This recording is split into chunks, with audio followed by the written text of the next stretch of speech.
out. Woo! Okay. That's redundant. Great. Okay, action. Okay.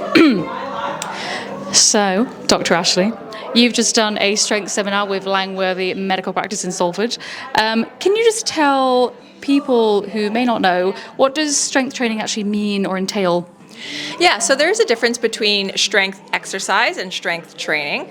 So strength exercises can be as simple as sitting and standing out of your chair.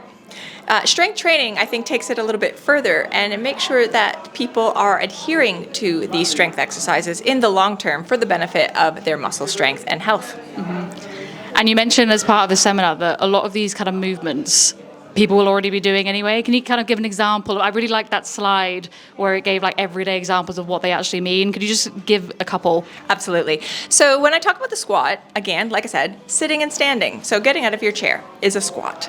When I talk about deadlifts, it's picking your children off the floor. It's picking groceries off the floor. Mm-hmm. Lunging, it is like going up and down the stairs. And when I talk about the shoulder press, it's like putting away the dishes in your top level cupboard. Mm-hmm. So simple movements that you're doing already all day, except that it's with a little bit more intention in this time. And you want to practice those movements and you want to practice them with increasing progression of weight so that you do build that strength that we need for health and longevity. Mm-hmm.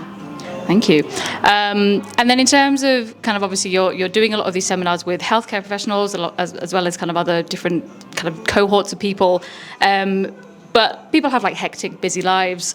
So how does the strength training kind of fit into those kind of busier lifestyles or schedules? Yeah, that's a great question.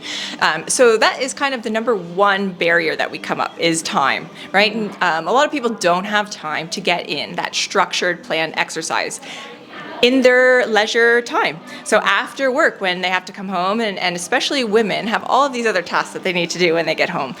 So time is that barrier. So what I'm asking people to do is actually to do strength exercises in the workplace, so during their workday, and to do that with intention, and so that they can, one, help reduce that sedentary behavior that we know is so dangerous, but two, actually get in some muscle strengthening exercise so that when they get home, maybe they do have a little bit more energy. Mm. There was a really good question from someone in that seminar just now about, because we know that a lot of people have like Apple Watches or equivalents, that kind of give you notifications or reminders to stand.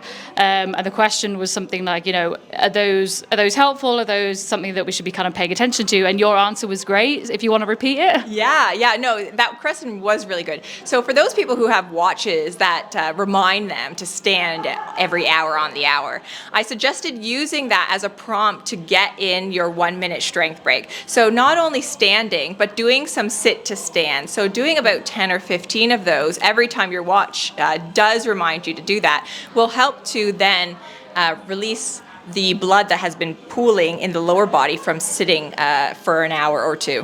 Mm-hmm. So we kind of talked about some of the more kind of simple things that people can start doing to move more in the day, which is great. It's very kind of relatable. And even if you have busy days, sorry, the distraction of the lovely, joyous sounds in the background is great. I think my final question is really about, you know, the benefits of strength training, especially used kind of in conjunction with kind of walking and kind of movements like that. I think, have you noticed there's a change that's happened with kind of the uptake or interest in strength training? Absolutely.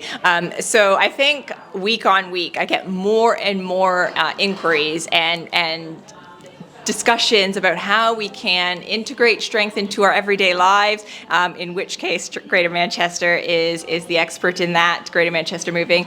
And so working together to get also not only this aerobic base of moving, but remembering that there's two parts of the guidelines, aerobic and muscle strengthening. So we want to make sure that we're equally promoting both of those activities. So there was a question today about having a walk around the park. So these guys have access to a nice green area. And it was suggested that they could do their muscle strengthening activities before or after or during the walk, so that they're getting benefit of the aerobic exercise as well as the muscle strengthening benefits for muscle, bone, and joints. Yeah, definitely. It's that kind of both of them together, isn't it? That's both together are better than one or either alone. Yeah. I say it was my last question. final thing, I promise. Final. If someone wanted to know more about kind of your work and what you do, where can they find more information?